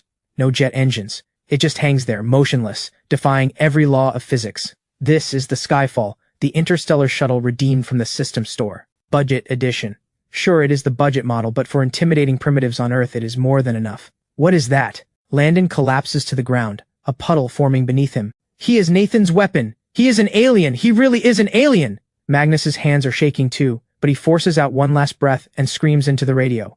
Air defense team, open fire. Shoot it down. The decorative rock formations around the compound crack open, revealing 4 sci-fi laser turrets and 6 surface-to-air missile launchers. Fire erupts skyward. 6 heat-seeking missiles streak upward, trailing long tails of fire screaming toward the black warship. 4 high-energy laser beams follow, slicing through the air like the blades of death itself, aimed at the ship's belly. This is the Liu family's last stand. Enough firepower to destroy a modern armored division. And yet, in the face of this apocalyptic barrage, the black ship does not even raise its shields. A faint blue glow appears at the bow. System command, activate physics override. Kinetic nullification. Something impossible happens. The 6 missiles, screaming in at 3 times the speed of sound, suddenly lose all momentum 100 meters from the ship, like fireworks running out of fuel. They hang for a split second, then plummet straight down. The missiles crash into the courtyard, the gardens, the koi pond. The explosions swallow the Liu family's entire air defense system. As for the 4 laser beams, they hit the ship's hull like flashlights bouncing off a mirror, reflecting straight back. The 4 laser turrets are instantly melted into pools of molten iron by their own beams. In a single exchange, the Liu family's $20 billion defense line destroys itself. The smoke clears. The compound is in ruins. Rubble and groaning bodyguards everywhere. Magnus stands at the entrance to the Hall of Loyalty, his face caked in dust, eyes blank. His precious Skynet gone. Just like that. Then the ship's belly slowly opens a hatch. 2 figures leap from 1,000 meters up. No parachute, no glider. Pure free fall. They are insane. That is suicide. One of the masters screams. But 10 meters from the ground, the 2 figures suddenly defy inertia, decelerate, and land softly on the earth without raising a speck of dust. Nathan. And Serena. Nathan wears a black overcoat, the same casual suit he wore back in River City underneath. Serena is in a sharp white tactical suit, carrying the case that holds the dragon head. The 2 stand side by side in the center of the ruined compound, like a pair of gods descending to the mortal world. Magnus. Nice to finally meet you. Nathan looks up at Magnus on the steps above, the old man seeming to have aged a decade in an instant. Nathan's lips curl into a faint smile. Not a bad entrance, huh? Magnus points at Nathan, choking on a mouthful of blood. Nathan, this is the capital. You dare use heavy weapons on a private residence? This is treason. Attack? Nathan shrugs. Oops, it was clearly your Liu family hoarding illegal weapons. Mishandled them and blew yourselves up. I am just a concerned citizen who rushed over to help. Nathan snaps his fingers. Dragon 1, send the footage to the security bureau. Yes, sir. Dragon 1's voice rings through the air. Everything that just happened has already been recorded by the ship's holographic cameras. Indeed, the Liu family fired first, then their own missiles fell and blew up their own base. Nathan did not even lift a finger. You are shameless, Magnus shakes with rage. Compared to what the Liu family has done, I have barely scratched the surface. Nathan's expression turns cold. He steps forward. Masters, kill him, Magnus screams. The 8 grandmasters who had been watching exchange glances. Nathan's entrance was terrifying, sure. But as warriors, their pride refuses to believe any mortal is truly unkillable. Boy, do not get cocky. Iron Sand Palm, a hulking elder roars, shatters the ground beneath his feet and rockets toward Nathan like a cannonball. 2 palms black as iron, trailing a gust of death, slam down toward Nathan's skull. A strike that could split stone. Nathan does not even glance at him. System ability, gravity amplification, 100 times. Kneel. Nathan whispers 2 words. The Grandmaster, still midair, is suddenly crushed by an invisible mountain. No resistance, no chance. His entire body slams into the earth with horrifying force. Not a kneel. A crash. His kneecaps shatter instantly. The ground caves into a crater. He is flattened at the bottom like a sticker pressed into concrete, knocked out cold. Dead silence. The remaining 7 Grandmasters screech to a halt, staring at the scene in pure horror. His word becomes law. What kind of power is that? Is he some kind of god? Anyone else? Nathan scans the group. I do not mind turning this place into a morgue. The 7 Grandmasters look at each other, then as if on cue, all step backward. And then they turn and run. Are you kidding me? That is clearly not something a human can fight. Honor is nice, but I choose living. Useless. All of you. Magnus watches his protectors scatter and nearly has a stroke. By now, Nathan has reached the bottom of the steps to the Hall of Loyalty. He does not go in. Instead, he waves Serena forward. Serena, give it to him. Serena steps forward, sets the case on the ground, and opens it. The majestic bronze dragon head lies inside, its gaze seemingly judging this rotten dynasty. Magnus. Nathan's voice is cold as ice. This artifact was supposed to be your Liu family's tool, used alongside foreigners to humiliate our people. I have brought it back. I am leaving it here, but not as a gift. I want to teach you a lesson. Nathan climbs 1 step, staring Magnus down. Dragons are meant to be honored, not sold. The Liu family does not deserve to live in this house. Magnus looks at the dragon head, then at Nathan closing in. The fear in his eyes finally twists into desperate madness. Fine. Magnus lets out an owl-like shriek of laughter. Nathan, you think you have won? You think your technology makes you invincible? You do not know the truth about this world. Magnus rips a black bone whistle from his jacket, covered in eerie symbols, and blows it hard. A piercing, inhuman shriek tears through the mountain behind the estate. The ground begins to shake. A nauseating stench of rot pours out from the forbidden zone. A monstrous roar shakes the heavens. The rear wall collapses, and a creature, over 10 feet tall, covered in black scales with blood-red eyes, charges out on all fours like a runaway tank. Wherever it passes, plants wither and stone corrodes. Serena's face changes. A bioweapon. Ha ha ha. Take a good look, Nathan, Magnus cackles. This is the Order's ultimate weapon, the Tyrant. Fused from ancient biological genes in a T-virus mutant strain, it feels no pain, its strength is limitless, and its body is laced with deadly venom. The Tyrant roars, locking onto Nathan, and lunges, its claws, strong enough to shred a tank, aimed straight at Nathan's face. Facing this bioweapon, Nathan's expression finally shifts. It is disgust. This is your trump card? Nathan shakes his head. Too ugly. The instant the Tyrant's claws are about to touch Nathan's nose, Nathan's right hand shoots up. No blinding flash, no dramatic glow. A blade simply appears in his hand. Not a lightsaber. It is a high-frequency particle blade. Basically a kitchen knife. A soft hiss. And Nathan's arm traces a graceful arc. Time seems to freeze in that instant. The Tyrant's massive body sails over Nathan's head and crashes to the ground behind him. No explosion. No gore. Just a hair-thin red line appearing across the creature's waist. 1 second later, the so-called bulletproof, invincible ultimate weapon's upper half slowly slides off. The cut is smooth as glass. Even the cross-section of its internal organs is clearly visible, instantly cauterized by the extreme heat. Not a single drop of blood. An instant kill. A true instant kill. Magnus's mad laughter chokes off mid-breath. His mouth hangs open wide enough to fit a fist. He stares at the 2 twitching halves on the ground, his entire reality shattering. That was a billion-dollar monster built by the Order. A creature that could take a direct rocket hit. Sliced like a block of tofu.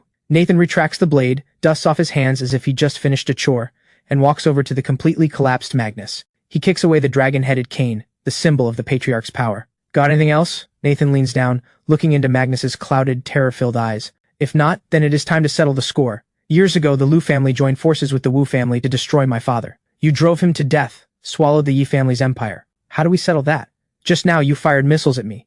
Tried to kill me and bury the evidence. How do we settle that? Magnus trembles, his lips quivering. I will pay. Every penny the Liu family has is yours. Hundreds of billions, all yours. Just spare my life. Money? Nathan laughs. Old man, you seem to have forgotten. Money is the one thing I will never run out of. Nathan stands tall and looks to the sky. The skyfall hovering overhead suddenly projects a massive holographic screen downward. On it, document after document of meticulously detailed evidence. The Liu family selling state secrets, financial records of stolen assets, recordings of assassinations of business rivals, even footage of Magnus ordering the illegal weapons fired just minutes ago. At the same time, every outdoor screen, phone, and computer across the capital is force hijacked, broadcasting all of it live. The city erupts. The entire nation shakes. No. Stop. Magnus stares at the screen, completely broken. This will destroy the Liu family's name forever, branded for eternity. Worse than death itself. Destroy the body, but annihilate the name. Nathan says it casually. Magnus, I am going to make you watch your precious 100-year legacy crumble under the weight of the people's contempt. Just then, from the distance comes the wail of sirens. This time it is not the Liu family's protectors. It is ordered from the very top. Fully armed special forces and a military tribunal enforcement squad. Magnus, you are charged with treason and crimes against humanity. You are hereby placed under arrest. Cold handcuffs click around Magnus's wrists. This titan who ruled for half a century finally bows his proud head. As he is loaded into the armored transport, he turns for one last look. Nathan is sitting in Magnus's grand oak chair, the throne of supreme power, Serena in his arms, the dragon head in his hand, raising a toast in his direction. The posture of a victor, the coronation of a new king. The Liu family has fallen. Fallen completely. With every core member of the Liu family arrested and their protectors purged, the entire power structure of the capital is reshuffled overnight, and Nathan becomes the one name nobody dares to speak. Late at night, with the Liu estate serving as Nathan's temporary base, Nathan stands at the cliff's edge behind the mountain, overlooking the glittering capital below. Serena drapes a coat over his shoulders. What are you thinking about? Your revenge is complete. Are you not happy? Nathan shakes his head, taking her hand. The Liu family is down, but it is not over. That monster, the tyrant, was the Order's handiwork. And this. Nathan pulls out the black bone whistle he recovered from Magnus, his eyes grave. This whistle is not made from anything on Earth. It is carved from the bone of some kind of higher dimensional organism. It contains an energy signature even the system cannot fully analyze. The system just warned me. Earth's coordinates may have been exposed. Serena gasps. Exposed to whom? Nathan looks up at the vast sea of stars. The real predators. Right then, the system in Nathan's mind erupts with an alarm more urgent than any before. Warning, warning, plane barrier breach detected. Abyss energy intrusion confirmed. Coordinates, center of the Pacific Ocean. Objective, seize the plane's sovereign core. Golden data streams go haywire in Nathan's pupils. He takes a deep breath and crushes the bone whistle in his fist. No time to rest. Serena, tell Dragon 1, Shadow Legion, full mobilization. And power up the Skyfall's entire weapons array. We are going to the Pacific. Some guests have traveled a very long way. I should go give them a proper welcome. The center of the Pacific Ocean, Point Nemo. The most remote stretch of ocean on Earth, known as the spacecraft graveyard. But today, this so-called sea of death is boiling like the fires of hell. 60,000 feet above, the pitch-black Skyfall hovers within the cloud layer, running optical stealth mode. Inside the cockpit, Nathan stands before the holographic display, looking down at the ocean below. Beside him, Serena wears a fitted nano-combat suit. Even after witnessing all of Nathan's miracles, the data on the holographic screen right now still makes her scalp tingle. What is that? Is that an entire city? Serena points at the dense cluster of heat signatures. The screen shows that 3,000 meters beneath Point Nemo, a colossal pyramid-shaped structure glowing with an eerie green light towers over the ocean floor. Its scale exceeds River City. Countless submarines and underwater mechs swarm around it like worker ants. This is the true headquarters of the Order, the shadowy Western organization, the Atlantis Fortress. They buried themselves deep. Nathan studies the massive pyramid, his eyes gleaming. System analysis shows the base's energy core is performing some kind of high-dimensional spatial resonance. They are summoning something. Summoning what? The tyrant was just the guard dog. What they are summoning this time is the dog's master. Just then, Dragon 1's voice comes through the neural link. Boss, they have spotted us. Sea surface defenses are going hot. Before he finishes, the once calm ocean surface erupts violently. The water splits open. 12 massive metal pillars, each over 30 feet wide, shoot up from the sea and pierce the sky. Blinding beams of high-energy particle light weave together into an impenetrable net of death, instantly locking onto the Skyfall hidden in the clouds. Warning. High-energy strike detected. Energy equivalent. Nuclear class. The ship's eye screams. Finally showing yourselves? Nathan's lips curl into a fierce grin. If they want to play Star Wars, I will show them what a real strike from another dimension looks like. System. Redeem planetary orbital cannon. Eye of God. One-time trial. Funds deducted. Celestial-grade weapon in position. Nathan raises his hand, pressing down gently toward the ocean below. God said, "Let there be light." 20,000 miles away in orbit, a massive tungsten kinetic weapon platform, disguised as a weather satellite, shifts its orientation. A 20-foot-long, multi-ton high-density tungsten rod launches from its electromagnetic rail at 20 times the speed of sound, hurtling toward Earth. The atmosphere rips apart. Friction superheats the rod into a falling sun. Seconds later, on the Pacific surface, The 12 pillars still spewing death beams, along with 10 kilometers of ocean in every direction, are vaporized in an instant by a pillar of annihilation falling from the heavens. A delayed shockwave shatters eardrums hundreds of miles away. A 300-foot tsunami erupts outward in all directions, and that deep-sea Atlantis fortress's energy shield flickers violently under the blow, like a candle in a hurricane, on the verge of going out. Inside the fortress, the core council chamber. This hall is enormous. Its walls are carved with unspeakable ancient god totems. 12 figures in crimson robes and golden masks sit around a circular table. They are the Order's supreme authority, the 12 of Truth. Right now, these puppet masters who normally pull the strings of global finance, wars, and plagues are watching the ceiling crumble above them, gripped by a panic they have never known. The Rod of God. That is the Rod of God, one elder shrieks. That is a weapon that only exists in theory. How can Nathan possibly have it? Is he an observer from a higher civilization? We must accelerate the ritual, the Grand Elder at the head seat rasps. Beneath his mask, half his face is rotting, black tentacles squirming across it. Only by summoning the Abyss Lord can we survive. Even if it means sacrificing the entire planet, we must preserve our immortality. Begin the sacrifice. All 12 elders slash their wrists at once, dripping blood into a black vortex at the center of the table. As the blood pours in, the vortex spins faster and faster. A wave of sickening evil energy erupts, punching straight through the fortress walls and rocketing to the surface. Above the ocean, Nathan wrinkles his nose. Disgusting. He can feel it. Deep below, something supremely evil is waking up, and that energy does not belong to Earth. It carries a hunger that devours everything. Serena, stay on the ship. Activate all shields. Nathan turns to Serena. The next fight might get ugly. You are going down there? Serena grabs his hand. It is too dangerous. That is 10,000 feet underwater. Nathan gently kisses her forehead. Relax. I have deep sea armor. He walks to the hatch and leaps. System, activate Poseidon battle armor. Equipment deployed. Mid-fall, countless streams of blue nanometal envelop Nathan's body, transforming into a sleek, deep blue suit of armor. The trident materializes in his hand. Ion thrusters on his back ignite with a pale blue glow. Nathan plunges into the boiling sea like a torpedo. The instant he hits the water, the ocean parts around him as if bowing to a king. Nathan accelerates through the deep faster than a supersonic torpedo. The massive pyramid fortress comes into sharp focus ahead, and swarming around it tens of thousands of bioweapons. Guild tyrants, half-mechanized megalodons, even humanoid octopus creatures, all rushing toward him like a swarm. Trash. Nathan swings the trident. Sovereign domain. Absolute zero. Centered on Nathan, the ocean freezes solid for 1,000 meters in every direction. Countless charging creatures are locked in place before they can even open their jaws, frozen into lifelike ice sculptures. Nathan does not slow down. He smashes through the ice statues, slamming into the fortress energy shield like a meteor. The tip of the trident erupts with blinding golden light. Antimatter annihilation energy. The supposedly indestructible shield pops like a soap bubble. Nathan's momentum carries him straight through the outer wall, crashing into the core council chamber. The dust settles. Nathan walks out of the rubble, trident in hand. The 12 elders, mid-ritual, are thrown to the ground by the massive shockwave, every one of them covered in dust and debris. Please continue. Nathan stamps down on the Grand Elder's golden mask, shattering it and revealing the grotesque, inhuman face beneath. Why did you stop chanting? Forget the words. The Grand Elder stares at Nathan in terror. Black tentacles burst from his body, lashing out. Nathan strikes once, casually driving the trident through the Grand Elder and pinning him to the floor. Golden energy surges down the shaft. The tentacles shriek and crumble to ash. Do not rush to die. Nathan eyes the remaining 11 elders. Tell me, what exactly is the Abyss? And why did you let the wolf through the door? Too late. It is already too late. One elder bursts into hysterical laughter, pointing at the black vortex at the center of the table. The gate is open. My lord has cast his gaze upon this place. You will all die. You will all become fuel for the Lord. Before the words leave his mouth, the black vortex violently expands, swallowing the entire table, then erupting into a towering pillar of black light that punches through the fortress ceiling and shoots into the sky. A soul-deep tremor sweeps over everyone. Nathan snaps his head upward. Inside the black pillar, a colossal hand covered in scales and eyes slowly pushes through. The hand is beyond massive. A single finger stretches over 300 feet. Then comes an enormous skull, a face beyond description, covered in mouths, green acid dripping from every one. System warning boxes flood Nathan's entire field of vision in red. Level 3 civilization. Nathan takes a deep breath. Now things are getting interesting. The creature has not fully emerged, only its upper half is through, and it already fills the entire undersea cavern.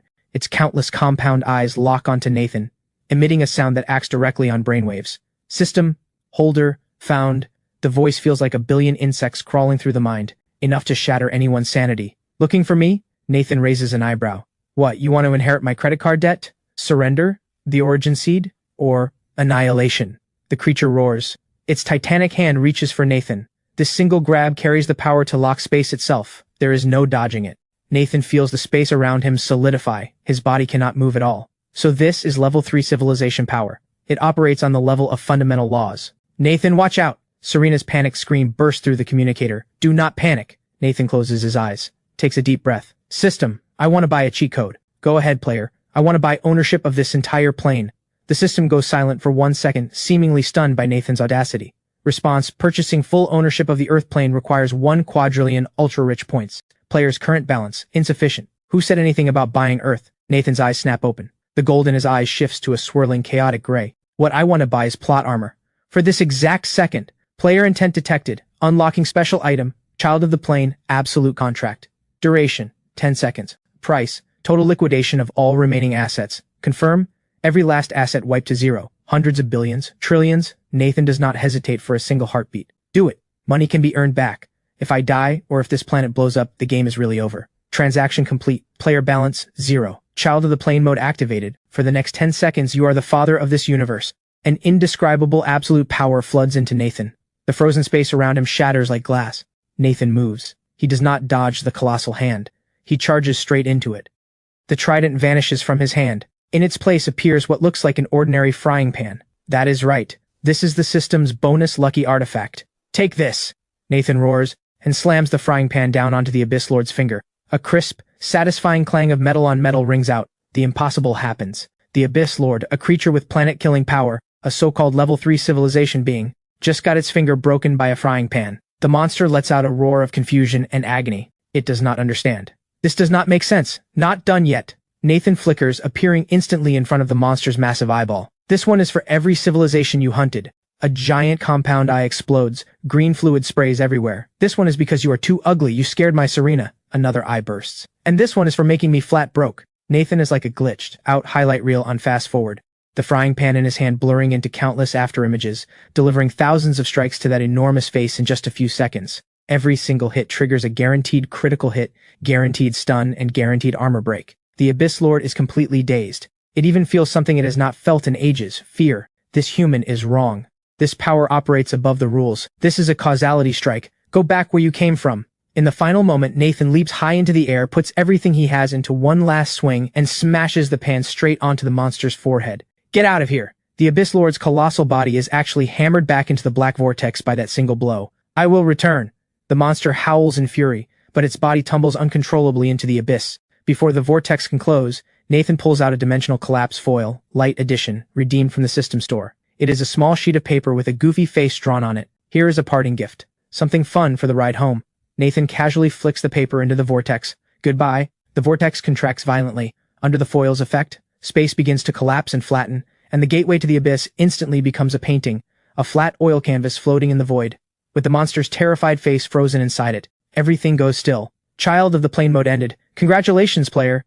Godslayer achievement unlocked. Current balance, 0. Nathan floats in the empty ruins of the sea floor, surrounded by wreckage and the 12 shattered corpses of the elders. He pats his pockets. Really, not a single cent left. He cannot even afford a cab back to River City.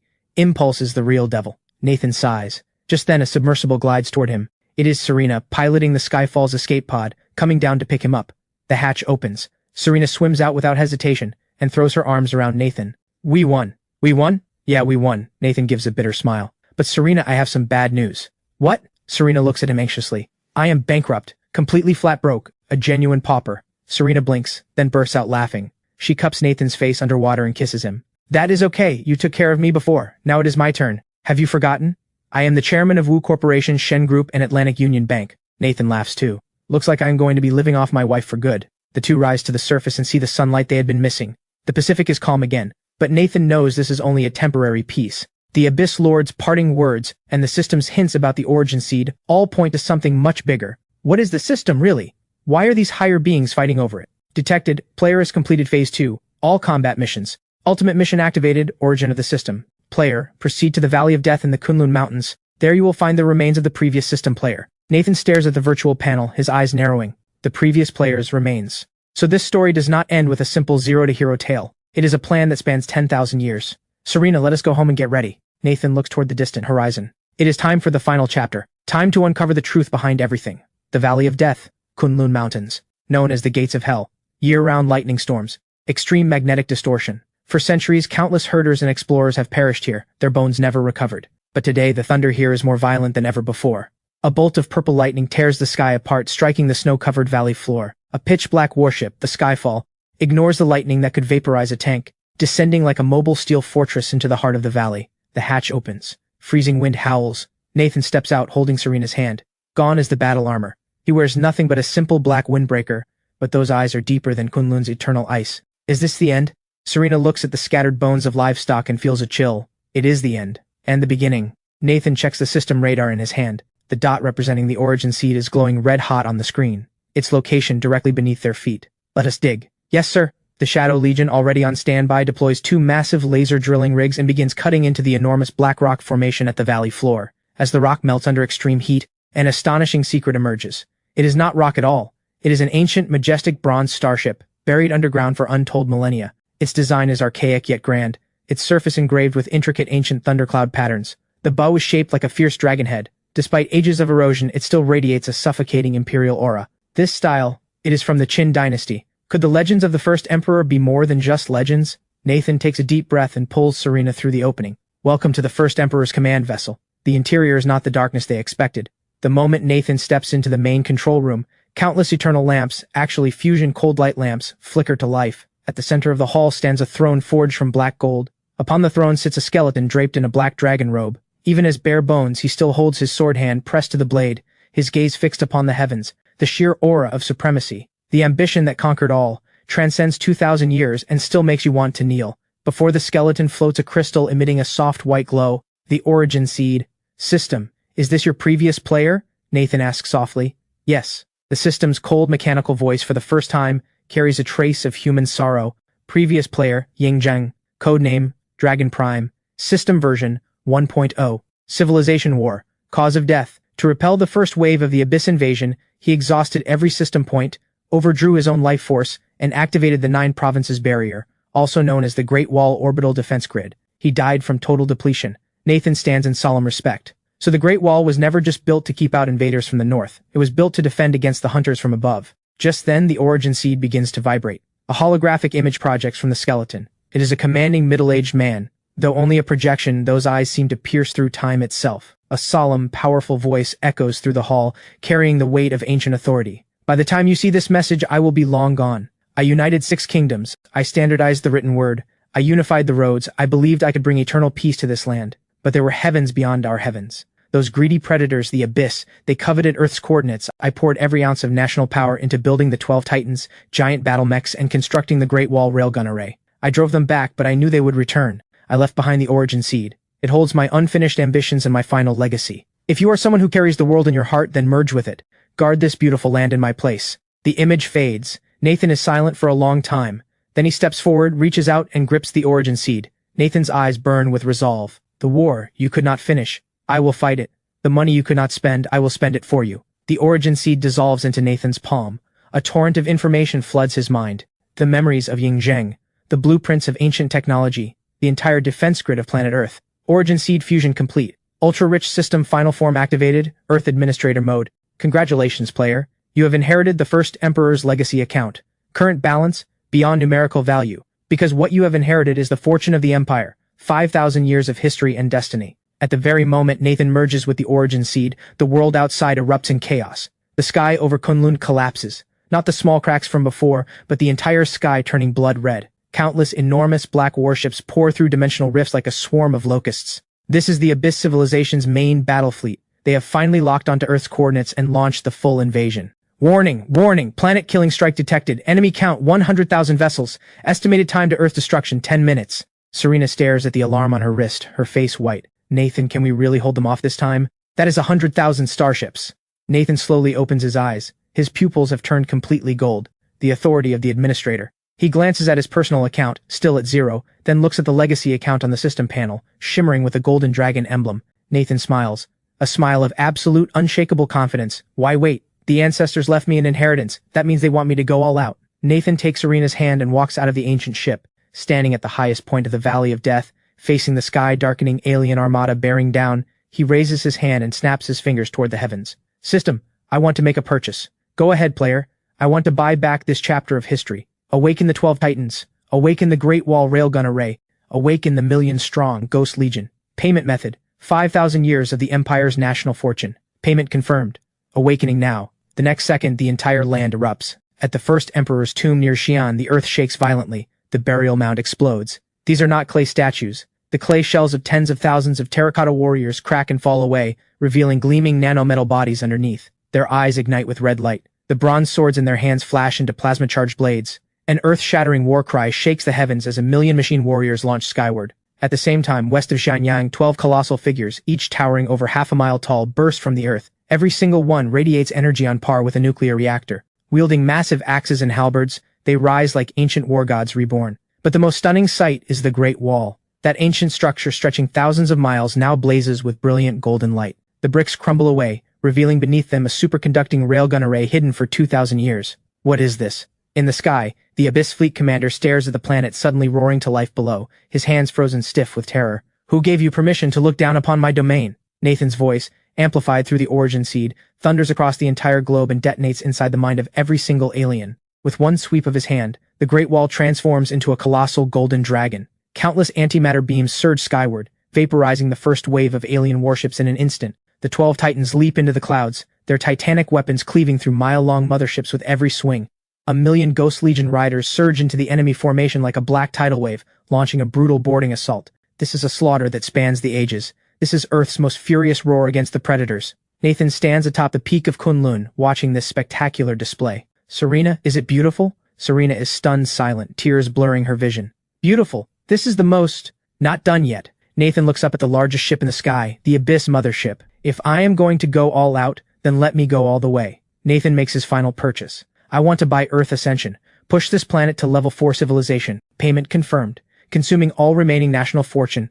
Loading planetary engine, loading quantum shield, loading causality weapon. Earth Ascension, begin. A beam of light bright enough to illuminate the entire galaxy erupts from Earth's core. In that single instant, the Abyss Fleet dissolves like snow in the sun. Not even ash remains.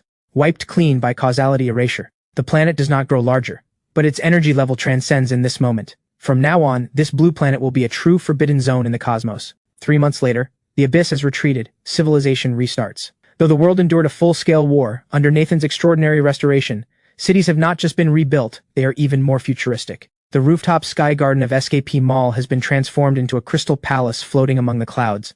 The wedding venue. Serena is wearing the eternal love gown. This dress was crafted by Nathan from the Abyss Mothership's core material, fused with deep-sea pearls. Its value is beyond measure. She is breathtakingly beautiful.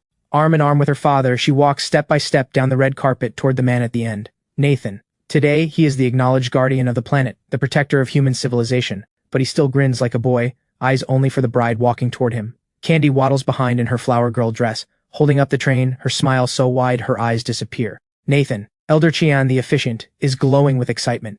Do you take Serena to be your wife? For richer or for poorer? At the word poorer, the guests erupt in warm laughter. The whole world knows Nathan's personal account may be zero, but he owns the entire planet. I do. Nathan looks into Serena's eyes and says it with everything he has. And Serena, do you take Nathan to be your husband? I do. Before Elder Chan can even finish, Serena jumps in with her answer, and the entire hall bursts into laughter. The two hold each other tight, surrounded by a blizzard of flower petals and thunderous cheers, and share a deep kiss. Right then, a familiar chime rings inside Nathan's mind. Congratulations, player. All main missions complete.